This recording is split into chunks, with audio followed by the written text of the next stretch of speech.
درود بھیجیے محمد علیہ نعرہ تکبیر اللہ اکبر، نعرہ رسالت یا رسول اللہ، نعرہ حیدری یا حسینیت زندہ باد، یزیدیت مرد آباد، بلند تر صلوات اللہم صلی علی محمد۔ ماشاءاللہ لا حول ولا قوة الا باللہ العلی العظیم۔ بسم اللہ الرحمن الرحیم۔ الحمد للہ الاحد الفرد الصمد، لم یلد ولم یولد ولم یکن له کفوا احد، الذي ذكره شرف للذاكرين وحمده عز للحامدين وشكره فوز للشاكرين ورزقه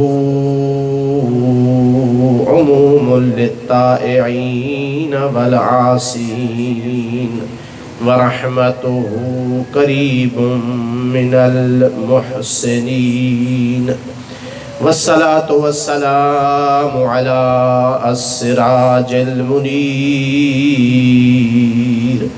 البشیر النذیر، خیر الاولین والآخرین، سید الانبیاء والمرسلین، ابی القاسم محمد صلی علی محمد وعلى آلہ الطیبین الطاہرین المعصومین، ولا سیما السلام علی الحسین وعلى علی بن الحسین وعلى اولاد الحسین وعلى اصحاب الحسین الذين بذلوا مهجهم دون الحسين، واللعنة الدائمة على أعدائهم أجمعين. أما بعد، فقد قال الله سبحانه وتعالى في كتابه المجيد وفرقانه الحميد وقوله الحق وهو أصدق الصادقين. أعوذ بالله من الشيطان الرجيم. الذين آمنوا ثم استقاموا تتنزل عليهم الملائكة ألا تخافوا ولا تحزنوا وابشروا بالجنة التي كنتم توعدون، نحن أولياؤكم في الحياة الدنيا وفي الآخرة ولكم فيها ما تشتهون ولكم فيها ما تدعون۔ صلوات۔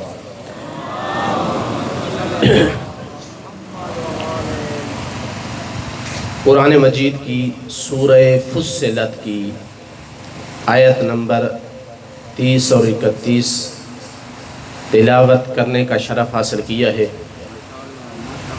جس میں خالق کائنات ایمان کے ساتھ ایک ایسی چیز کا ذکر کر رہا ہے جس کے بغیر ایمان ثمر آور درخت نہیں بن سکتا ہے، جس کے بغیر ایمان اپنا نتیجہ نہیں دے سکتا ہے، ایمان اس کے بغیر کمال کے مراتب کو نہیں پہنچ سکتا ہے۔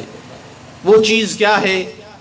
فرمایا والذین آمنوا ثم استقاموا، جو ایمان لے آئے اور پھر استقامت دکھائی، اس چیز کا نام استقامت ہے۔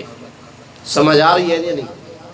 آج تک ہم نے یہی سنا ہے کہ جو ایمان لاتا ہے وہ کامیاب ہو جاتا ہے، لیکن قرآن مجید مومن کی کامیابی کو استقامت کے ساتھ مشروط قرار دے رہا ہے۔ ایمان لائے اور استقامت دکھائی۔ یہ استقامت کیا ہے؟ اس کا معنی کیا ہے؟ آج میں استقامت کا معنی بتا دیتا ہوں، چونکہ ہمارے آنے والی مجالس میں ہماری گفتگو کا موضوع استقامت ہی ہونا ہے، تو ہر روز اس کی تفصیل بتانا اس کے لیے ٹائم چاہیے۔ لہذا آپ سے یہ امید کرتے ہوئے کہ یہ استقامت کا معنی سمجھیں گے اور اپنے پلے باندھیں گے، ہر روز مجھے اس کی تکرار کی ضرورت نہ پڑے۔ درود بھیجیے محمد و آل محمد پر۔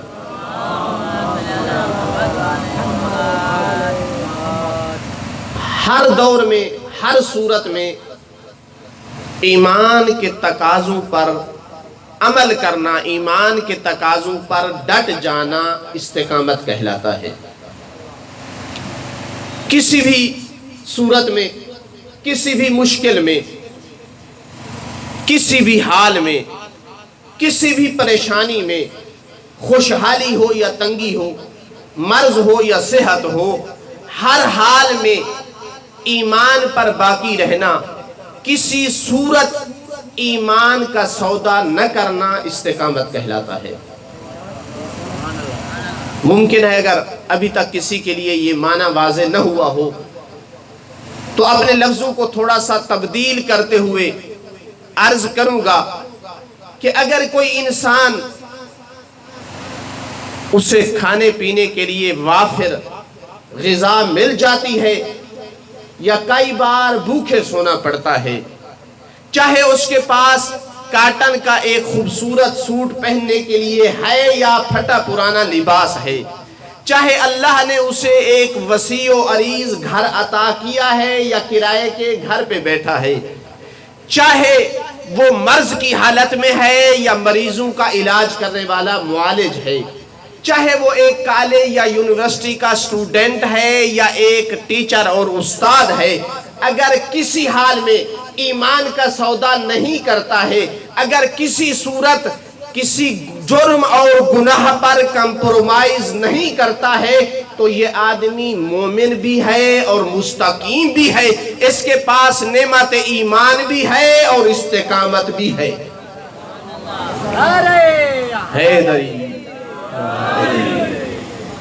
کچھ لوگ گھر میں ہوتے ہیں، مومن ہوتے ہیں، نمازی ہوتے ہیں،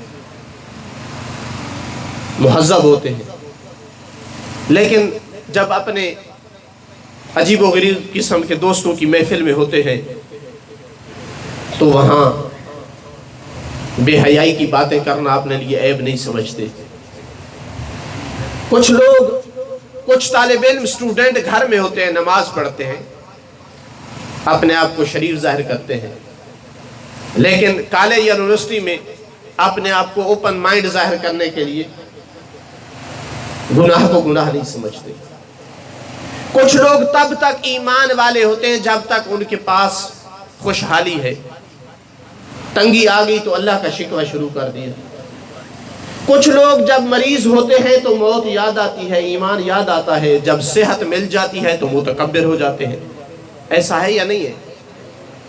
ان تمام حالات میں اگر انسان ایمان کے تقاضوں کو پورا کرے تو وہ مومن اور مستقیم ہے۔ ہم سوال کر لیتے ہیں، آپ میرے ساتھ مل کر اپنے خالق سے پوچھ لیتے ہیں، اے رب ذوالجلال، یہ استقامت دکھانا کوئی عام بات نہیں ہے، یہاں تو مال کی قربانی دینی پڑے گی، بعض جگہ جان کی قربانی دینی پڑے گی، بعض دفعہ اہانت دیکھنی پڑے گی، تان اور تشنیع سننا پڑے گا۔ اگر تیرا کوئی بندہ ہر حال میں استقامت دکھاتا ہے تو اسے کیا عطا کرے گا؟ اسی آیت میں ذکر کیا، کہا یاد رکھو اگر تم نے استقامت دکھائی تو ایسی نعمتیں عطا کروں گا، ایسی رحمت نازل کروں گا جس کا تمہیں تصور تک نہیں ہے۔ وہ کون سی نعمت و رحمت ہے؟ ہم معاشرے میں دیکھتے ہیں بعض دفعہ کسی کے ہاں اگر کوئی سیاسی مہمان آ گیا ہے، کوئی بڑا تاجر کاروباری آ گیا ہے، کسی کے ہاں کوئی مشہور کرکٹر اس کے گھر میں آ گیا ہے، کسی کے ہاں کوئی معروف اداکار آ گیا ہے، خوشی سے پھولے نہیں سماتا، اس کے ساتھ سیلفیاں لے رہا ہوتا ہے، اپنے سٹیٹس پہ لگاتا ہے، فیس بک پہ ان پکچرز کو اپلوڈ کرتا ہے۔ یہاں بھی ایسا ہوتا ہے یا نہیں؟ تو اللہ ارشاد فرماتا ہے جہاں دنیا والے اس طرح کے مہمان کے آنے پر خوشی سے پھولے نہیں سماتے، تو میرا یہ استقامت دکھانے والا بندہ اتنا عظیم المرتبت ہے، اس کے ہاں عام مہمان نہیں، میرے معصوم ملائکہ اس پہ نازل ہوتے ہیں۔ تتنزل علیہم الملائکہ، ملائکہ نازل ہوتے ہیں۔ کس لیے نازل ہوتے ہیں؟ 5 پیغام لے کر کے آتے ہیں۔ جلدی سے گزروں گا، وہ 5 پیغام لے کر کے آتے ہیں۔ پہلا پیغام کیا ہے؟ قرآن سننا اچھا لگتا ہے یا نہیں؟ موضوع کو تبدیل کر دوں جی۔ جو قرآن سننا پسند کرتا ہے ایک دفعہ بلند تر صلوات بھیجے محمد و آل محمد صلی اللہ محمد و آل محمد۔ تتنزل علیہم الملائکہ، ملائکہ نازل ہوتے ہیں، یہ پیغام دیتے ہیں اللہ تخافوا ولا تحزنوا، اے اللہ کے بندو، اے استقامت دکھانے والو، اگر ماضی میں کوئی نقصان ہوا ہے تو اس پہ غم نہ کرو، اور اگر مستقبل کی کوئی ٹینشن ہے تو اسے چھوڑ دو، تمہیں خوف نہیں ہونا چاہیے، نہ تمہیں دنیا میں کوئی خوف ہونا چاہیے، نہ تمہیں آخرت کا کوئی خوف ہونا چاہیے۔ اس کے بعد دوسرا پیغام وَبْشِرُوا بِالْجَنَّةِ الَّتِي كُنْتُمْ تُوعَدُونَ، وہ جنت جس کا وعدہ دیا گیا ہے وہ اللہ نے تمہارے لیے سجا رکھی ہے۔ اگلا پیغام میں نے عرض کیا جلدی سے گزروں گا۔ اگلا پیغام کیا ہے؟ فرشتے کون سا پیغام لے کر کے آتے ہیں؟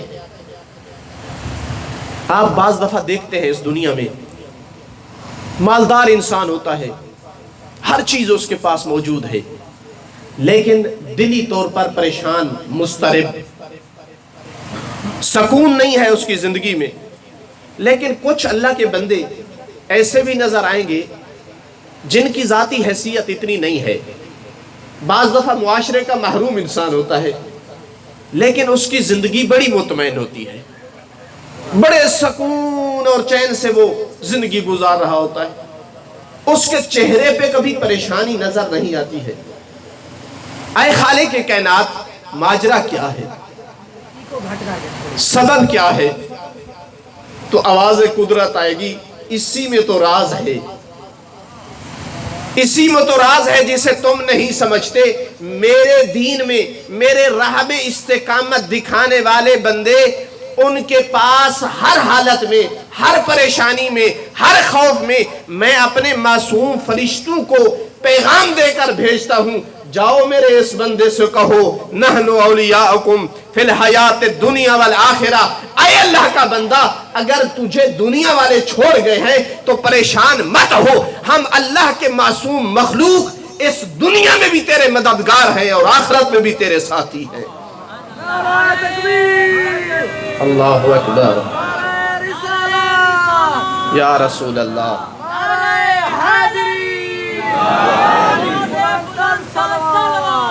اللہم صلی علی محمد و آل محمد۔ پریشان مت ہو، دنیا چھوڑتی ہے تو چھوڑ جائے، ہم فرشتے تیرے ساتھی ہیں۔ میں یہاں پوچھ سکتا ہوں، درود بھیجئے محمد و آل محمد پر۔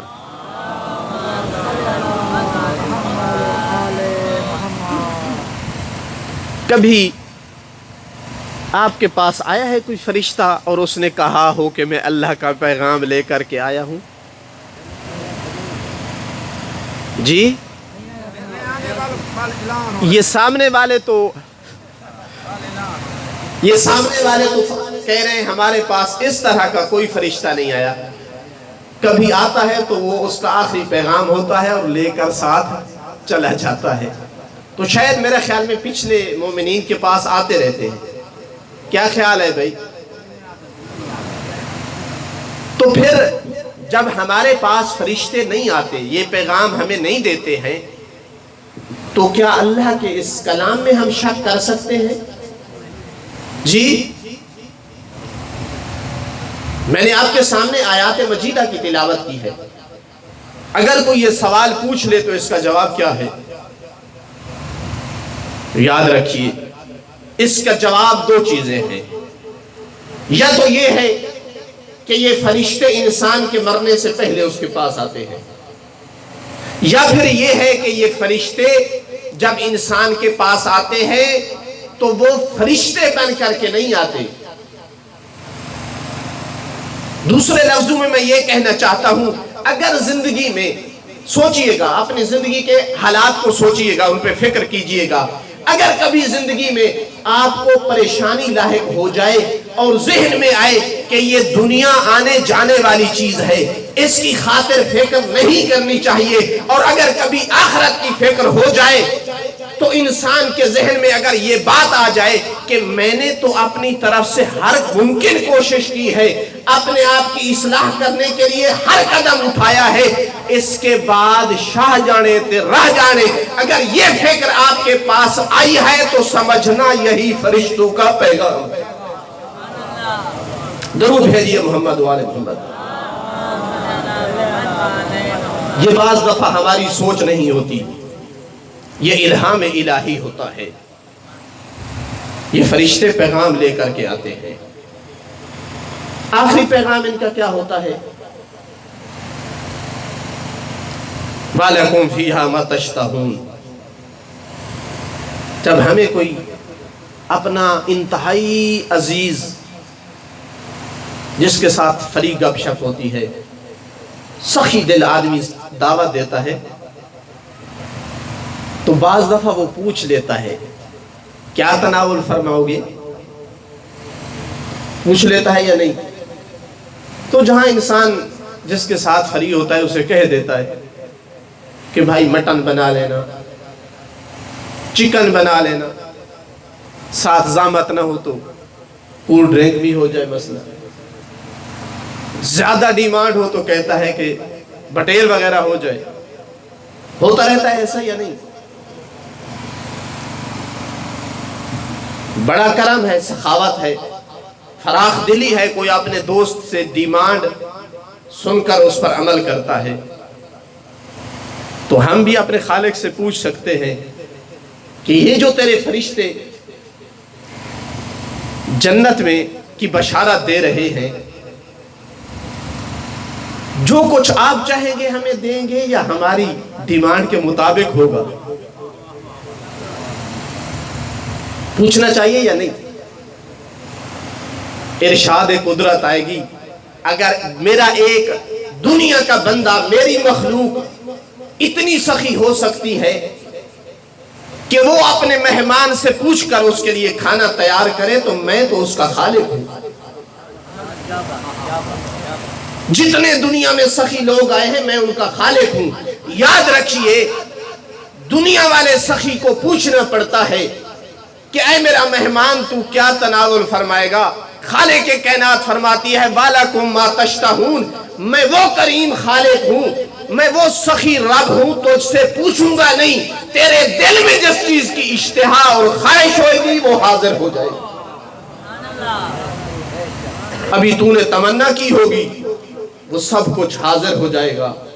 یہ دنیا کی نعمت تیرے لیے تب تک نعمت ہوگی جب تک تو سیر نہیں ہو جائے گا. میں تجھے ایسی نعمتیں دوں گا جن کو جب تک تو کھاتا رہے گا لذت محسوس کرتا رہے گا. درود بھیجئے محمد وآل محمد.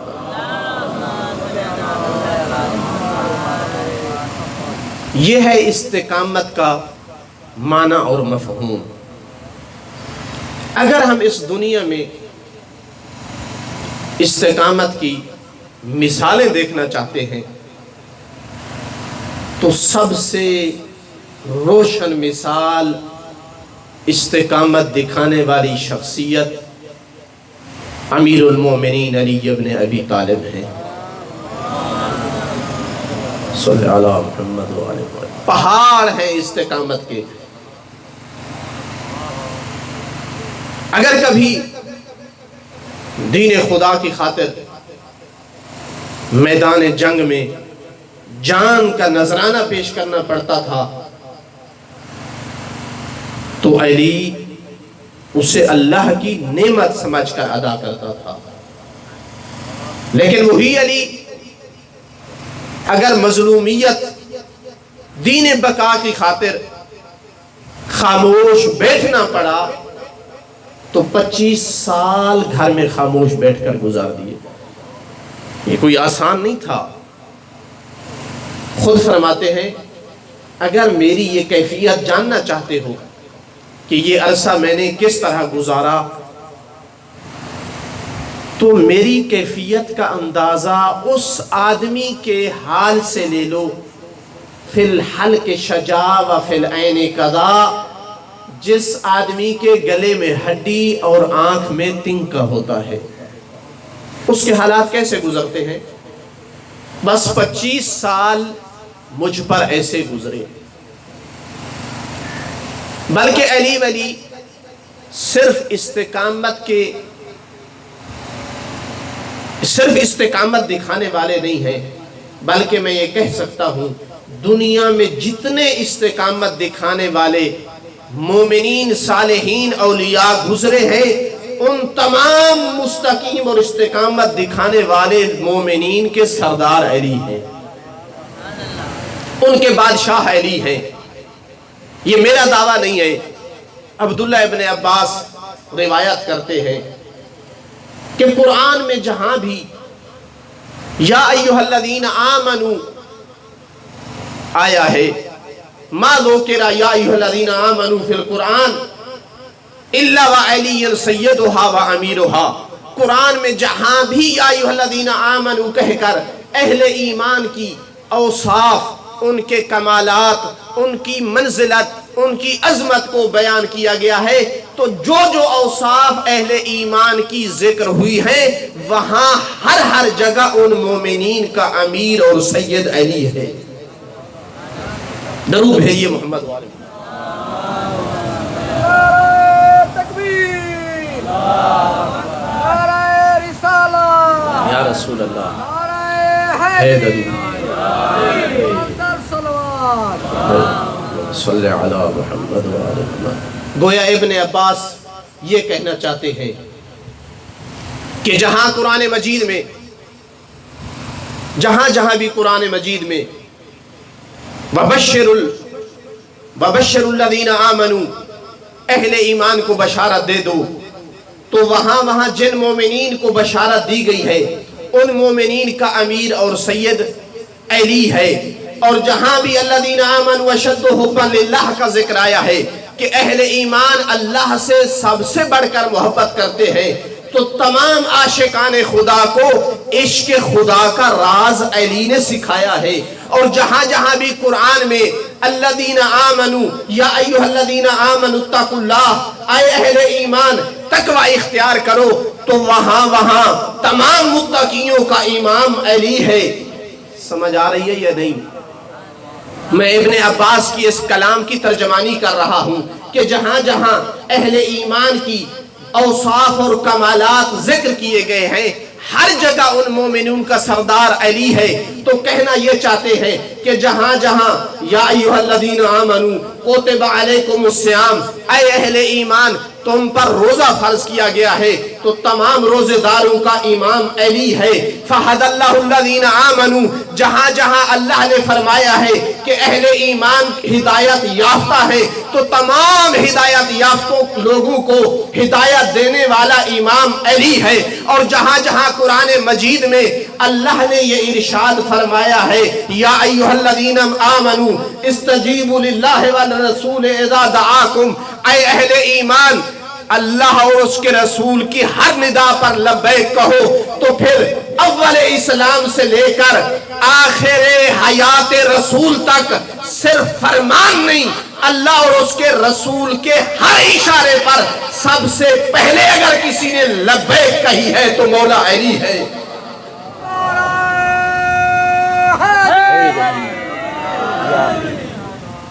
جہاں جہاں قرآن میں ابن عباس کی کلام کی شرح کر رہا ہوں، ابن عباس کہنا یہ چاہتا ہے جہاں جہاں قرآن میں یا ایھا الذین آمنوا الذین آمنوا یقاتلون فی سبیل اللہ، اہل ایمان اللہ کے راستے میں جہاد کرتے ہیں، تو جہاں جہاں مجاہدین کا ذکر ہے وہاں وہاں تمام مجاہدین کا سردار اور آقا میرے مولا علی ہے۔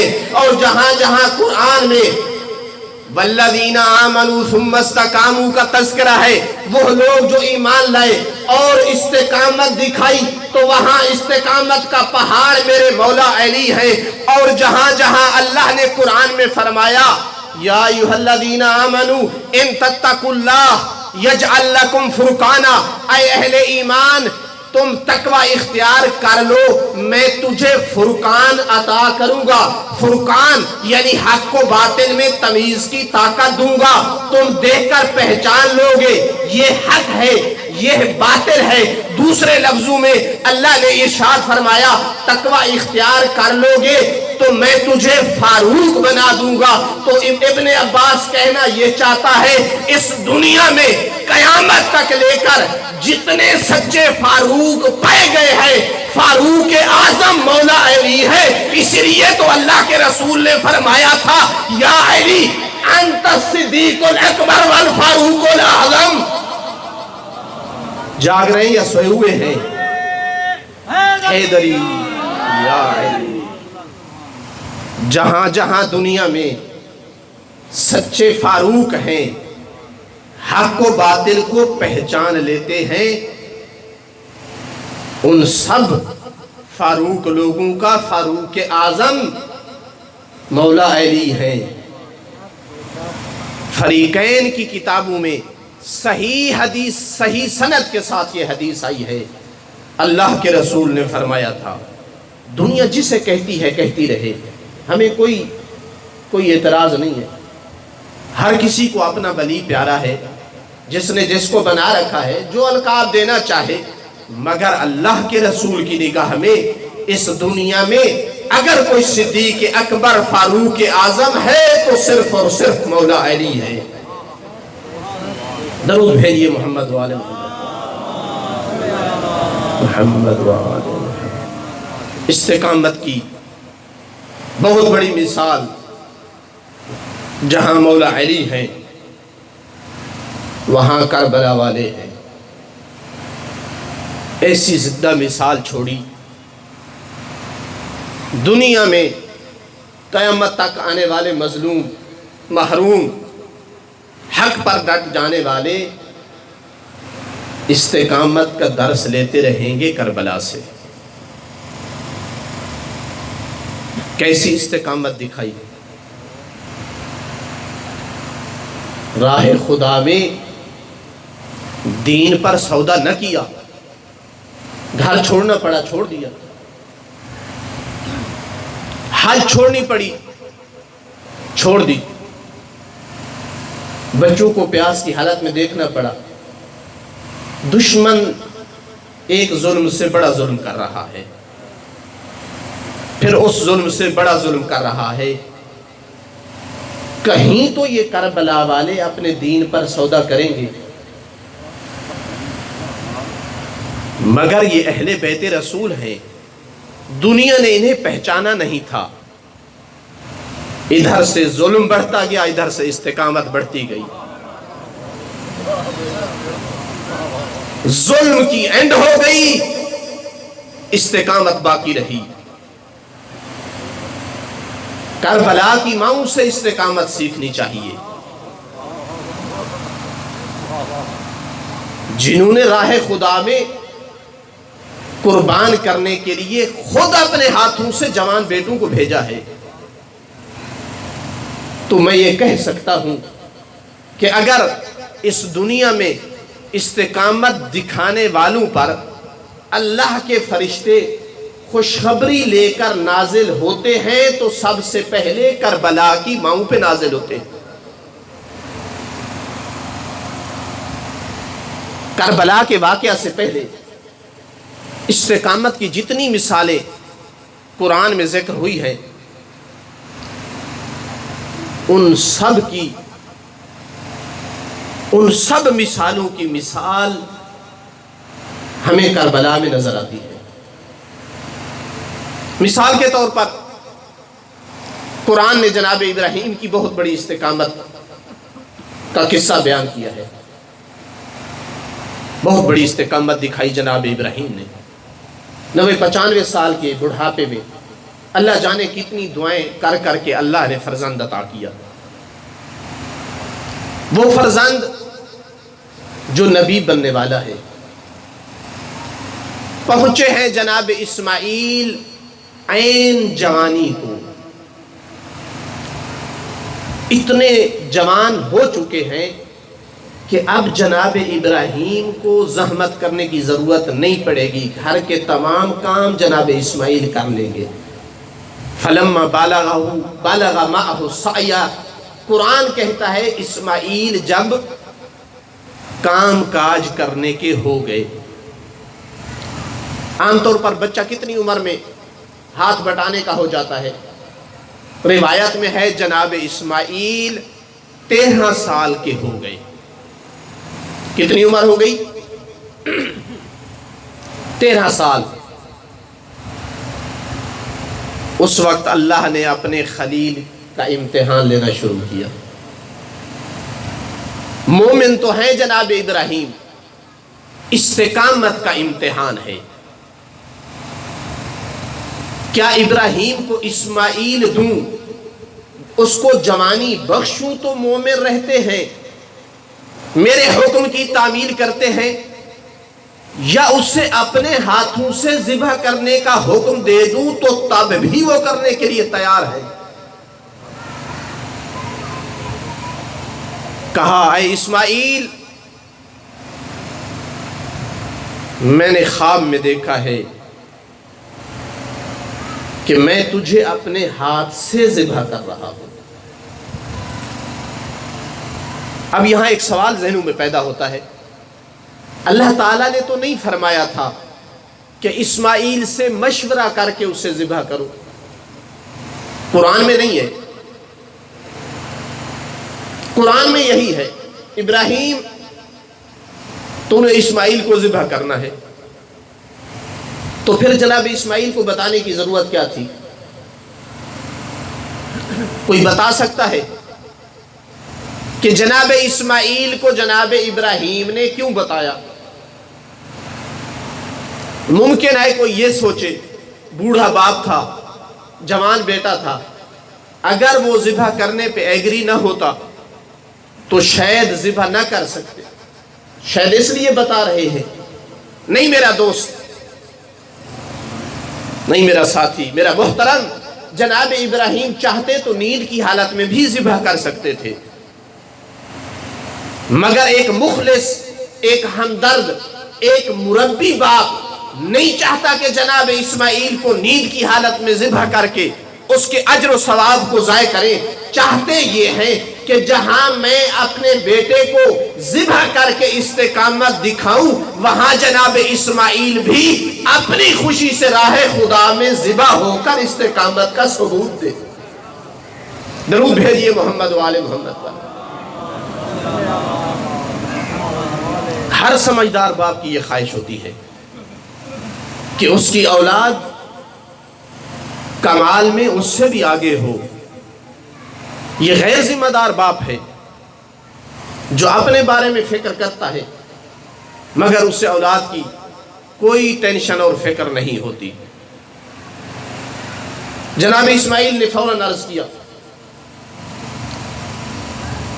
میرا جیسا، آپ جیسا شاید کوئی بیٹا ہوتا تو کوشش کرتا ٹال مٹول سے کام لے۔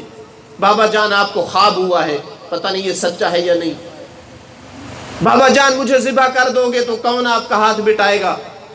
کون اس بڑھاپے میں آپ کا سہارا بنے گا؟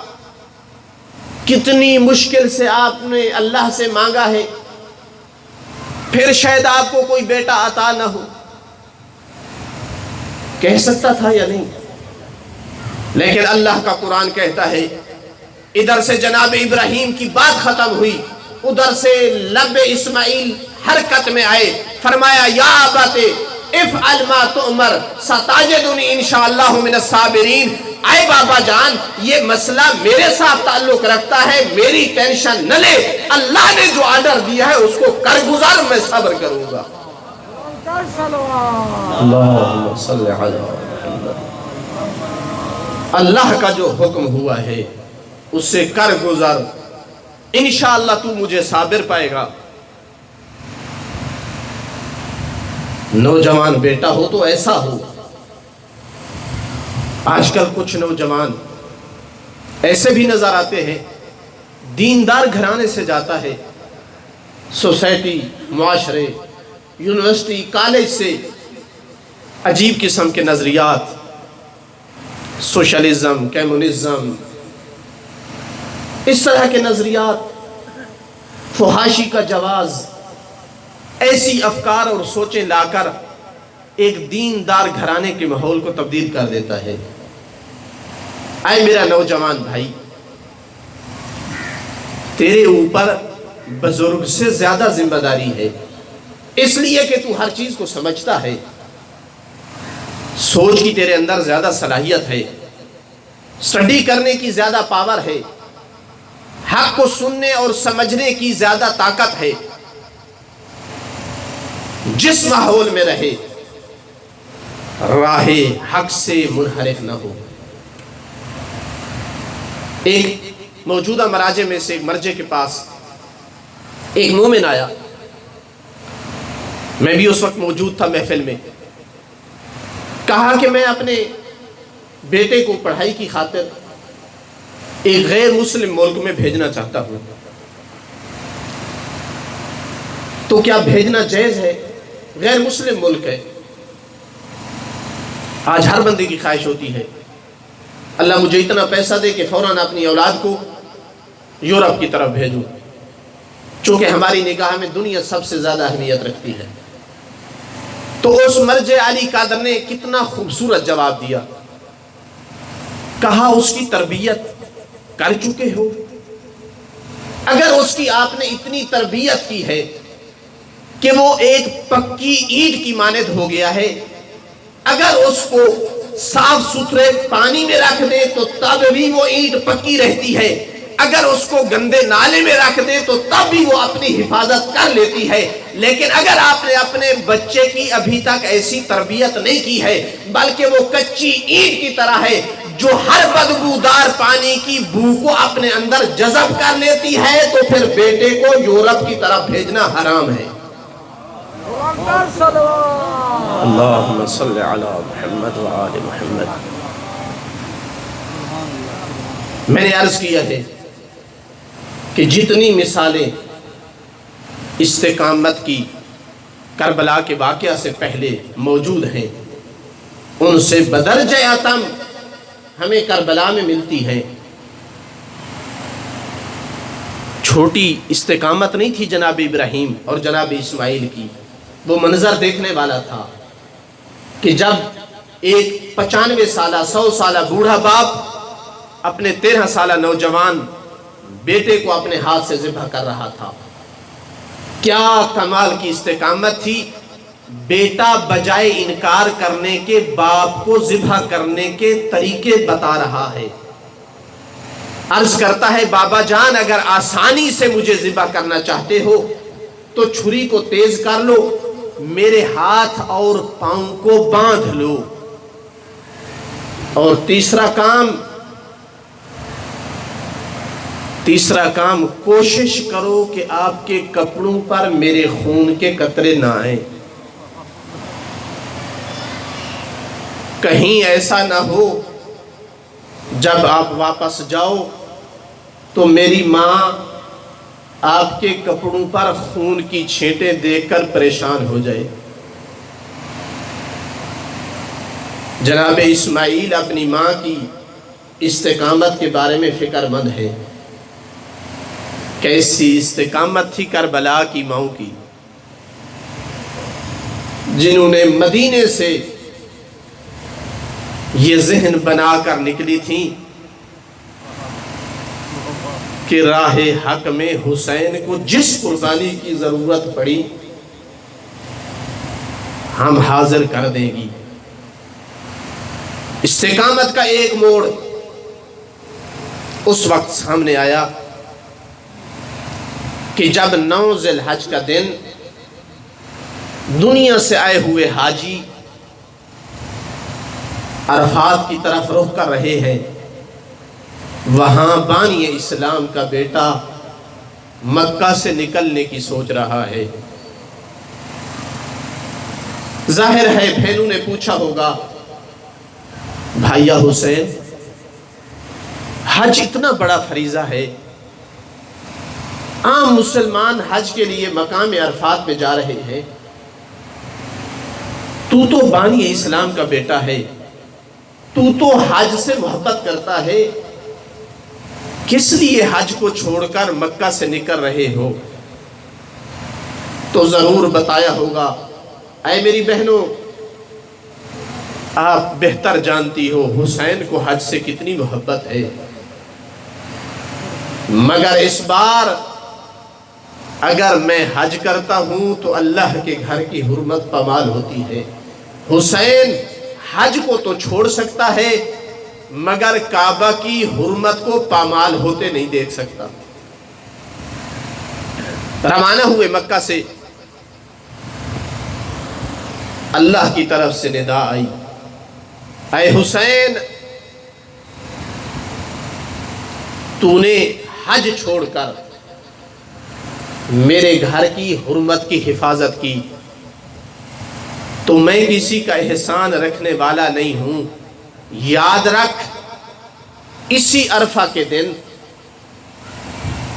جب میرے گھر کی طرف دنیا کے کونے کونے سے حاجی جمع ہوں گے اور اسی 9 ذی الحج کو دنیا کے کونے کونے سے زائر کربلا میں جمع ہوں گے، تو میں اللہ تجھے وعدہ دے رہا ہوں اپنے گھر کے مہمانوں پر نظر شفقت و رحمت کرنے سے پہلے کربلا کے زائر پہ نظر کرم کروں گا۔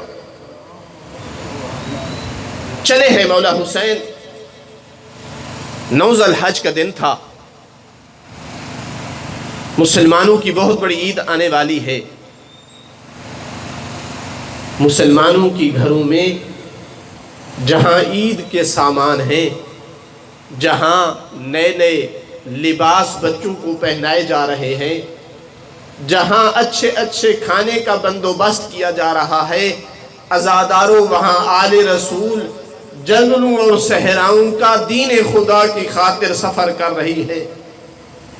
اے میری بہن، اے میری بیٹی، اے میری ماں، جب بھی عید کا دن آتا ہے اپنے بچوں کو نئے نئے لباس پہناتی ہو، نئے نئے اچھے اچھے کھانوں کا بندوبست کرتی ہو، تو وہاں ضرور ایک بار حسین کی بہنوں کو ذہن میں لایا کرو، ان پر سلام بھیج کر کہا کرو، اے زینب کبریٰ تیری عظمت کو سلام، تو نے جنگل و صحرا کا سفر کر کے ہمارے لیے عید کی عظمت کو محفوظ کر دیا۔ سفر ہو رہا ہے، منزل سے منزل طے ہو رہی ہے، ایک بار ایسے مقام پہ پہنچے ہیں کہ سامنے سے کچھ لوگ نمودار ہوئے۔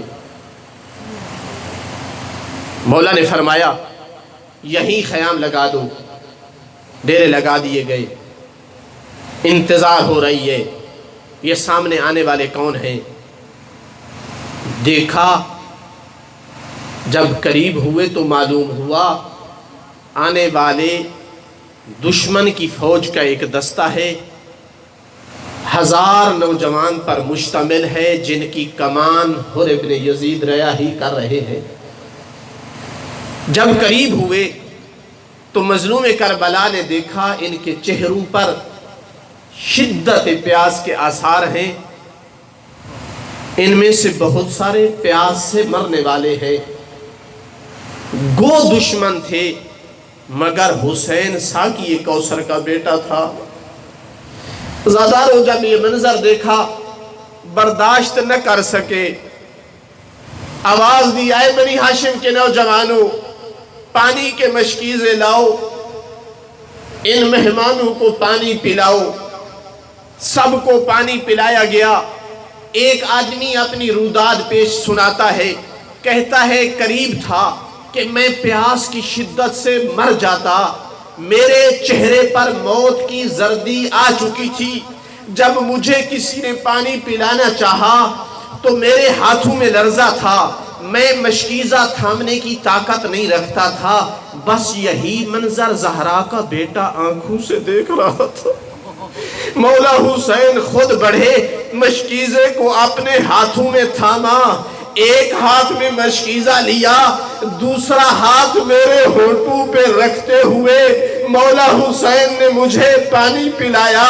ہم پوچھیں گے، اے زہرا کا لال، کیا تو نہیں جانتا یہ سارے تیرے قتل کے لیے آئے ہیں؟ تو جواب آئے گا، ہاں میں جانتا ہوں یہ میرے دشمن ہیں، لیکن میں دنیا کو پیغام دینا چاہتا ہوں، یزیدیت کیا ہوتی ہے، حسینیت کیا ہوتی ہے، کسی غریب الوطن کو، کسی مظلوم اور بیچارے کو پیاس سے مجبور کر کے مارنا، ہلاک کرنا، یہ یزیدیت کا کام ہے۔ کسی دشمن کو پیاس کی ہلاکت سے بچا کر اسے زندگی عطا کرنا، یہ حسینیت ہے۔ عزادارو، مظلوم کربلا نے جب دیکھا کہ ان سب نے پانی پی لیا، دیکھا تو ان کے حیوانوں کے چہروں پہ بھی پیاس کے آثار تھے۔ زہرا کے لال نے پھر نوجوانوں کو ندا دی، جو پانی بچ گیا ہے ان کے حیوانوں کو پلایا جائے۔ تو میں یہاں کہوں گا، اے اہل کوفہ، تم کتنے جفاکش ہو، تم کتنے ظالم ہو، کس دنیا میں اس احسان کا بدلہ اس طرح سے چکایا جاتا ہے؟ وہ حسین جو تجھے پیاسے حیوانوں کو پانی پلا رہا ہے، وہی حسین چند دن کے بعد اپنے ننھے اصغر کو ہاتھوں پہ اٹھا کر چند گھوٹوں کا سوال کرے گا۔ تم پانی پلانے کی بجائے اصغر پر تیر چلاؤ گے، اجرکم اللہ۔ عزادارو، مولا حسین نے اپنے قافلے کو روانہ کیا، دشمن کی فوج بھی ساتھ ساتھ چل رہی ہے، دونوں ایک ساتھ سفر کر رہے ہیں۔ جب ہوئی ہے 2 محرم کا دن، حر ابن یزید ریاحی کو ایک خط پہنچا ہے۔ خط میں لکھا ہوا تھا، جہاں پہ حسین پہنچ چکا ہے وہاں سے ایک قدم بھی آگے نہ اٹھانے دیا جائے۔ حر نے یہ پیغام دیا، حسین تیرے سفر کی منزل ختم ہوئی، اب کے بعد تو سفر نہیں کر سکتا ہے۔ مولا حسین نے کہا، حر تجھے کس نے یہ جرأت دی ہے تو مجھے سفر سے روکے؟ میں ضرور آگے سفر کروں گا۔ بس یہی تکرار ہوئی۔ مولا حسین چاہتے ہیں آگے سفر کریں، حر روکنا چاہتا ہے۔ جب دیکھا مولا حسین مصمم ارادہ رکھتے ہیں چلنے کا، تو حر نے جسارت کی، مولا حسین کے گھوڑے کی لجام میں ہاتھ ڈالا۔ جب حر نے یہ جسارت کی، مولا حسین جلال میں آئے، کہا، اے حر، ساکا لت کا امک، تیری ماں تیرے ماتم میں روئے، تو میرے گھوڑے کی لجام میں ہاتھ ڈالتا ہے۔ عزادارو، یہی بات کہنا تھی۔ حر اگرچہ دشمن تھا مگر غیور تھا۔ جب اس مجمع عام میں اپنی ماں کا ذکر سنا تو خون میں جوش آیا، کچھ کہنا چاہتا تھا مگر کہہ نہ سکا، پر اتنا جملہ کہا، یا حسین مالی من امے کا من سبیل۔ حسین، اگر دنیا کا جتنا بڑا آدمی ہوتا مجھے اس بھرے مجمع میں میری ماں کا ذکر کرتا تو میں بھی اسے اسی طرح جواب دیتا، مگر میں مجبور ہوں اس لیے کہ حسین تیری ماں فاطمہ ہے۔